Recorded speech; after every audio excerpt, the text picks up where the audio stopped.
Hi, welcome to another episode of Hot Takes. Here's a very interesting story, um, and it's a reversal of what normally happens.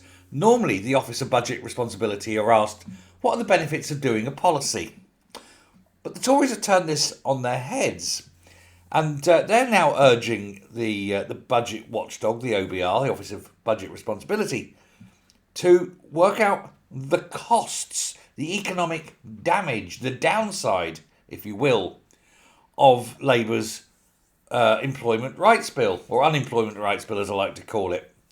So the Shadow Chancellor, Mel Stride, and Andrew Griffiths, who's Shadow Business Secretary, they've written to the OBR and they are urging it to produce basically a report factoring in all the downsides, the cost that the reforms, the taxes, the red tape, the bureaucracy, these rights, etc., are going to cost in terms of money, growth, budget ability, the tax position, how much tax will be lost through the changes, the costs of rising unemployment, the cost of businesses going bust, the lot.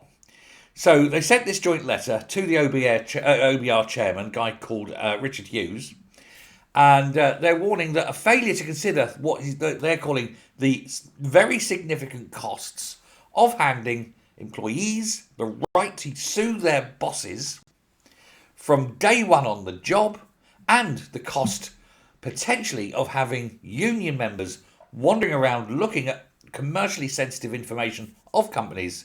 He says it's undermining the credibility of any fiscal forecasting going forward. And of course, this is Rayner's little baby, and it is a job killer.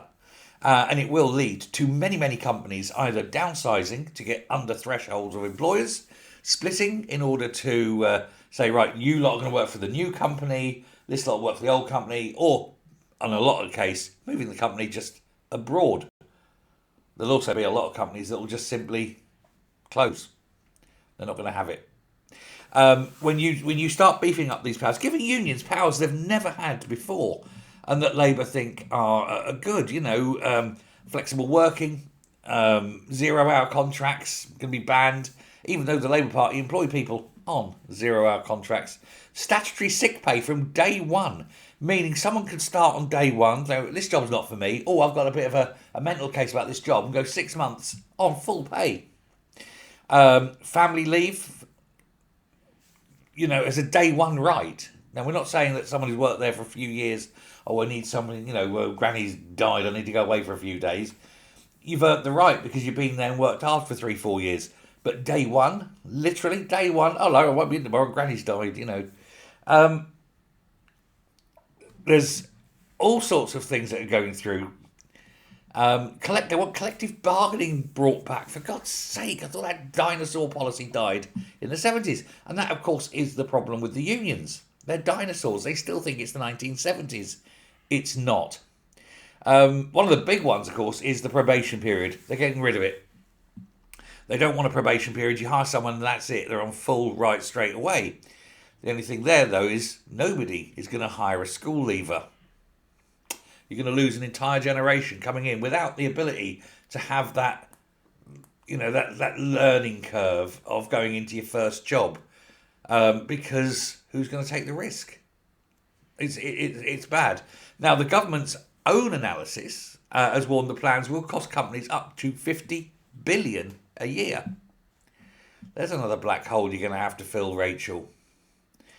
And of course, all that lost tax makes a lot of money. It makes a lot of difference. But it's actually going to be far worse because that money was based on the costs associated and with everything that's gone on. But when you actually start taking in the massive number of people that will lose their job, therefore not paying tax, and then becoming welfare recipients and costing, plus all the loss of corporation taxes, firms close or move abroad, I suspect it's a lot more. But again, this is socialism for you. They don't understand money, taxes, the economy, don't understand anything. And so what they've done, what the Tories are doing, is saying we'd like to have this put out that these are the total costs, and then present that alongside the announcement of the Unemployment Rights Bill to say this is what the government is doing. This is how much it's going to cost the country, and they have got no way of fixing it. Good luck. It is madness. And you know who says so? Everybody. Thanks a lot.